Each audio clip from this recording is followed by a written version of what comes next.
The Chronicles of Prydain by Lloyd Alexander. Book 2, The Black Cauldron. Chapter 2, The Naming of the Tasks. Taran started from his chair. The chamber was utterly silent. King Smite, about to say something, remained open-mouthed. Only King Morgant showed no sign of amazement. He sat motionless, eyes hooded, a curious expression on his face. "There is no other way," said Gwydion. "While the Cauldron-born cannot be slain, we must prevent their number from growing. Between the power of Eilonwy and our own strength, the balance is too fine. As he gathers fresh warriors to him, Aran reaches his hands closer to our throats. Nor do I forget the living, foully murdered and doomed to bondage even more foul.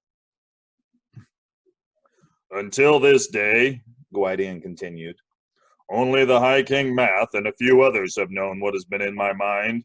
Now that you have all heard, you are free to go or stay as it pleases you.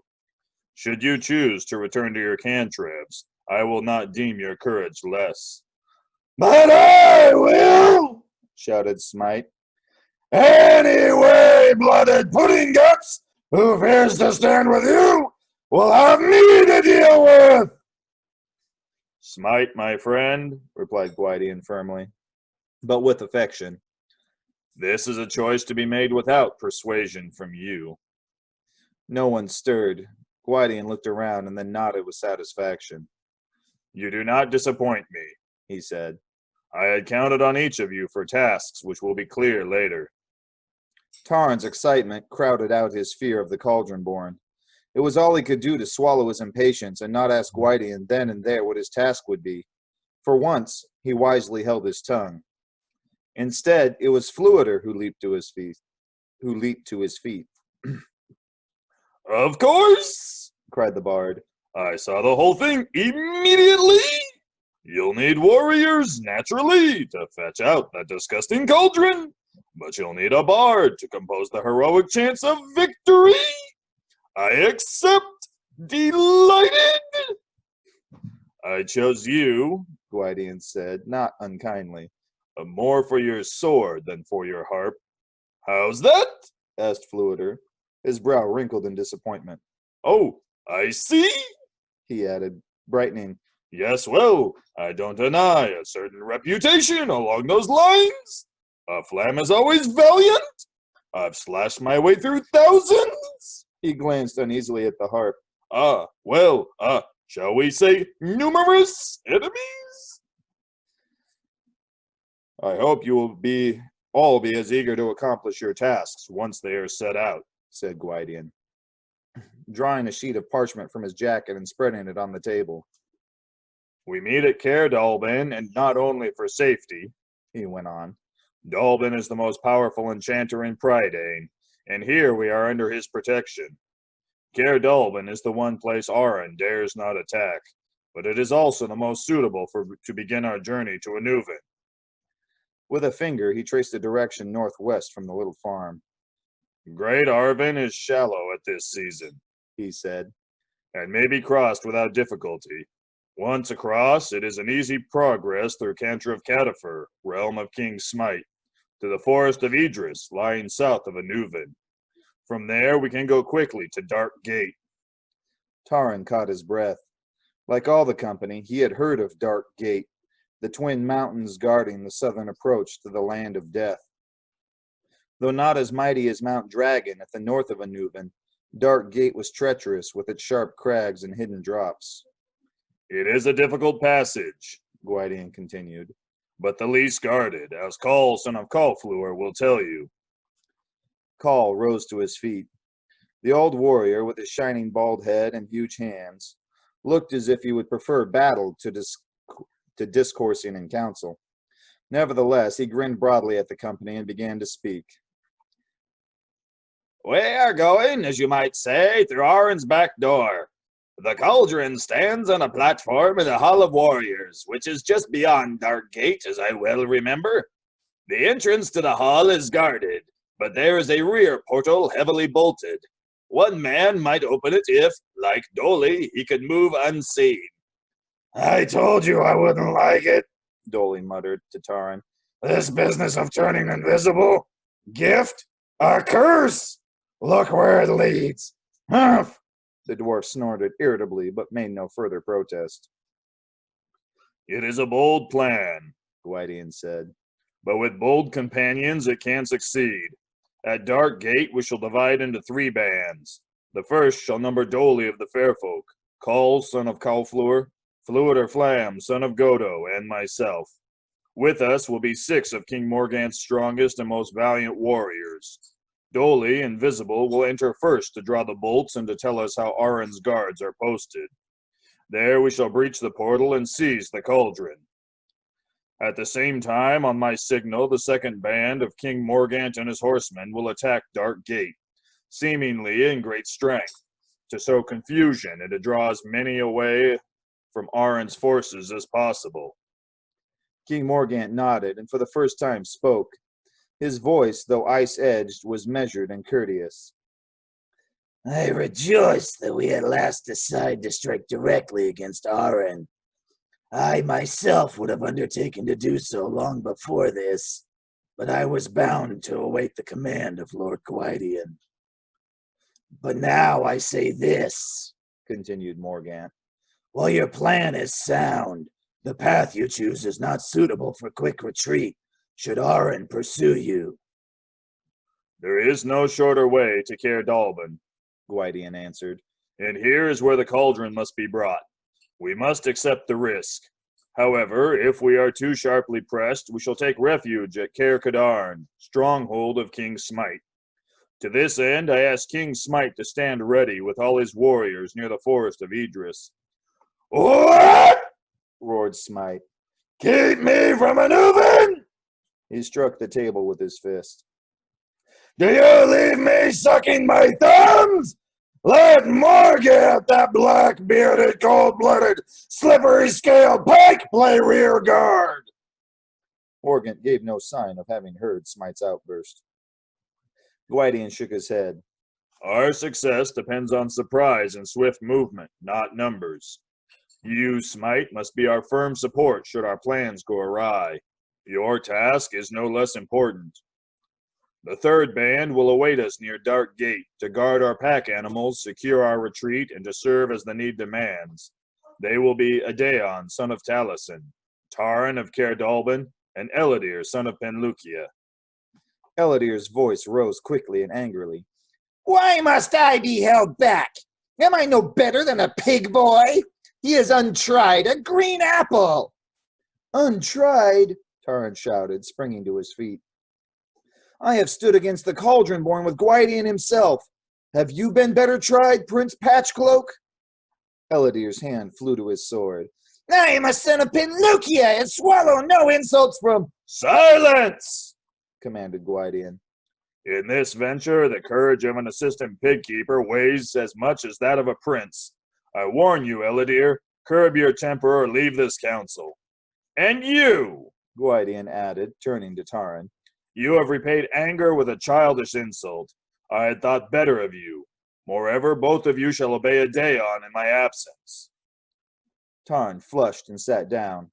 Elidir, too, took his place again, his face dark and brooding. Let us end our meeting, said Gwydion. I shall speak with each of you later, and at more length. Now I have matters to discuss with Call. At dawn tomorrow, be ready to ride for Eilonwy. As the company began leaving the chamber, Taran stepped beside Elidir and held out his hand. In this task, we must not be enemies. Speak for yourself, Elidir answered. I have no wish to serve with an insolent pig boy. I am a king's son. Whose son are you? So you have stood against the Cauldron born, he scoffed. And with Gwydion, you lost no chance to make that known. You boast of your name, Taran replied. I take pride in my comrades. Your friendship with Gwydion is no shield to me, said Elidir. Let him favor you all he chooses, but hear me well. In my company, you will take your own part. I shall take my own part, Taran said, his anger rising. See that you take yours as boldly as you speak. Adeon had come up beside them. Gently, friends, he laughed. I had thought the battle was against Aran, not among ourselves. He spoke quietly, but his voice held a tone of command as he turned his glance from Taran to Eladir. We hold each other's lives in our open hands, not in clenched fists. Taran bowed his head. Eladir, drawing his mended cloak about him, stalked from the chamber without a word. As Taran was about to follow Adeon, Dalben called him back. You are an excellent pair of hot bloods, The enchanter remarked. I have been trying to decide which of you is the more muddled. It is not easy. He yawned. I shall have to meditate on it. Eladir spoke the truth, Taran said bitterly. Whose son am I? I have no name but the one you gave me. Eladir is a prince. Prince he may be, Said Dalben. Yet perhaps not so fortunate as you. He is the youngest son of old Penlukia in the northern lands. His elder brothers have inherited what little there was of the family fortune, and now even that is gone. Eladir has only his name and his sword, though I admit he uses them both with something less than wisdom. However, Dalben went on, these things have a way of righting themselves. Before I forget, his robe flapping around his spindly legs, Dalben made his way to a huge chest, unlocked it with an ancient key, and raised the lid.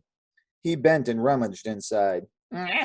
I confess to a certain number of regrets and misgivings, He said. Which could not possibly interest you, so I shall not burden you with them. On the other hand, here is something I am sure will interest you, and burden you too, for the matter of that. Dalben straightened and turned. In his hands, he held a sword. Taran's heart leapt. He grasped the weapon eagerly, his hands trembling so that he nearly dropped it. Scabbard and hilt bore no ornament. The craftsmanship lay in its proportion and balance. Though of great age, its metal shone clear and untarnished, and its very plainness had the beauty of true nobility. Taran bowed low before Dalben and stammered thanks. Dalben shook his head. Whether you should thank me or not, He said. Remains to be seen. Use it wisely. He added. I only hope you will have cause to use it not at all. What are its powers? Taran asked, his eyes sparkling. Tell me now so that...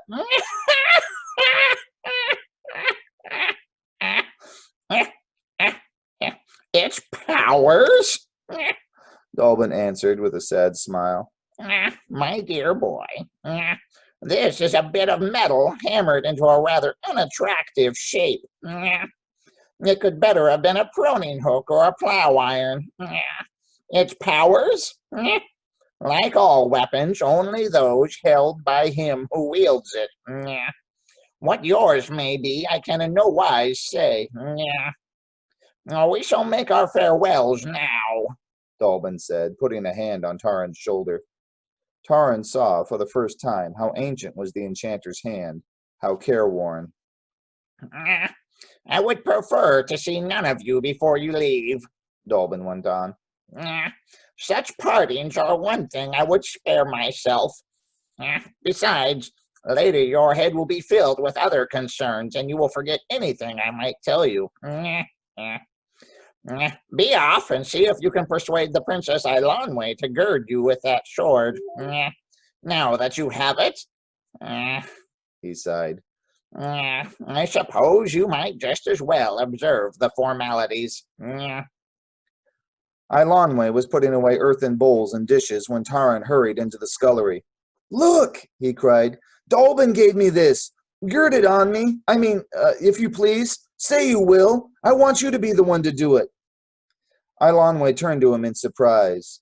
Yes, of course, she said, blushing. If you really? I do, cried Taran.